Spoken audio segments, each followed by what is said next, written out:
Assalamualaikum warahmatullahi wabarakatuh.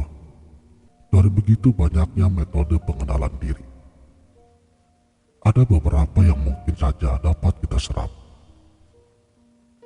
Misalnya, seperti pada saat kita membicarakan tentang nafsu.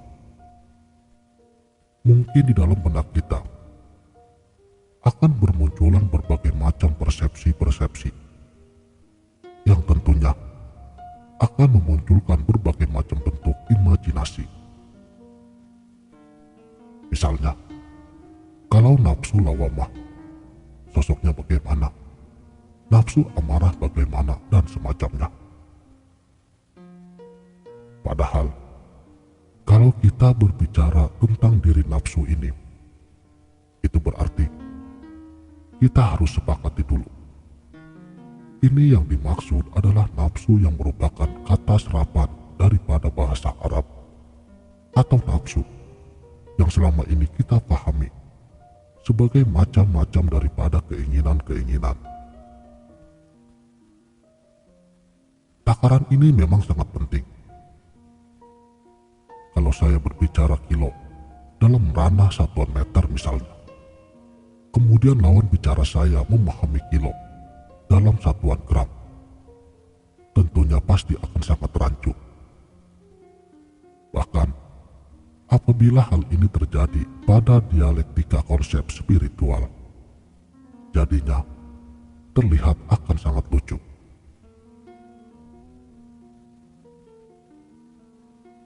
Nafsu yang saya maksudkan di sini adalah nafsu yang berarti diri.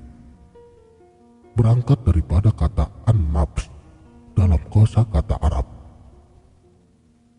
Secara umumnya, sebagian dari kita mungkin telah memahami adanya bermacam-macam jenis daripada nafsu ini.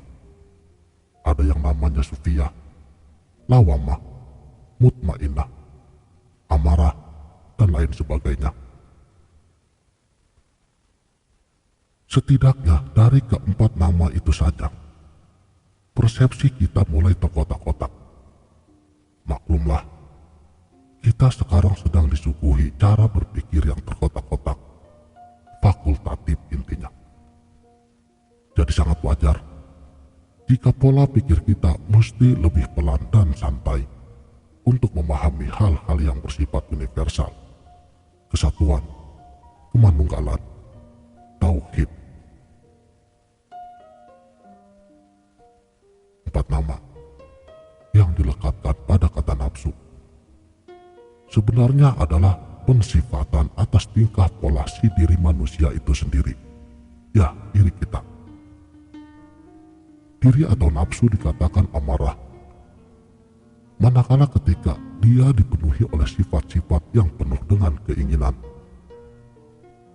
di mana siapapun orangnya yang di dalam benaknya dipenuhi oleh berbagai macam keinginan, rata-rata ia akan mengambil sikap gegabah, terburu-buru, bahkan mungkin sampai suka marah-marah akibat banyaknya endapan keinginan yang belum ia capai.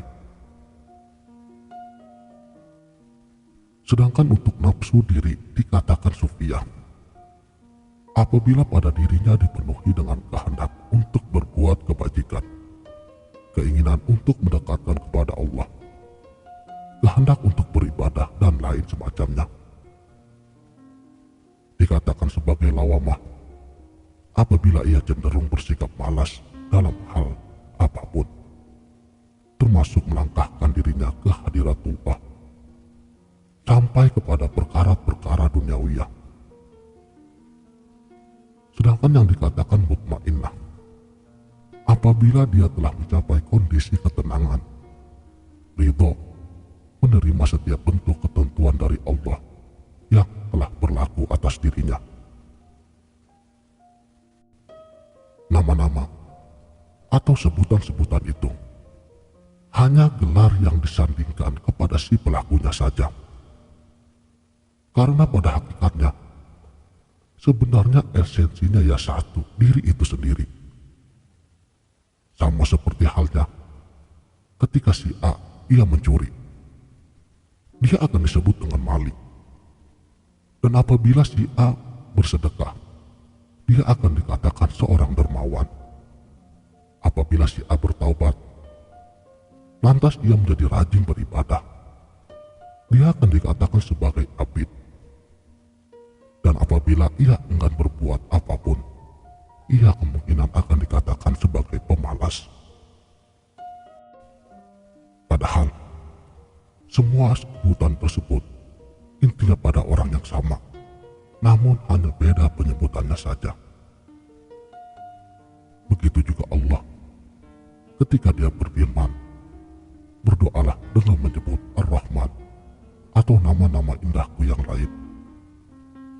Bukan berarti Ar-Rahman dan Ar-Rahim adalah entitas yang berbeda. Ini adalah hal yang sangat mendasar. Kita jangan mudah terjebak pada bentuk-bentuk kosakata semata. Kesadaran dan sudut pandangnya harus meluas. Jadi jangan mengira bahwa di dalam batang tubuh kita ini ada begitu banyak bentuk-bentuk jiwa. Padahal jiwa kita atau diri kita itu ya satu, sebagaimana raga kita yang hanya satu ini. Jiwa adalah diri atau nafsu itu sendiri. Agar tidak rancu lagi, selebihnya tentang pengenalan tentang diri. Sekianlah, mudah-mudahan video ini dapat bermanfaat. Wabillahi taufik wal hidayah. Wassalamualaikum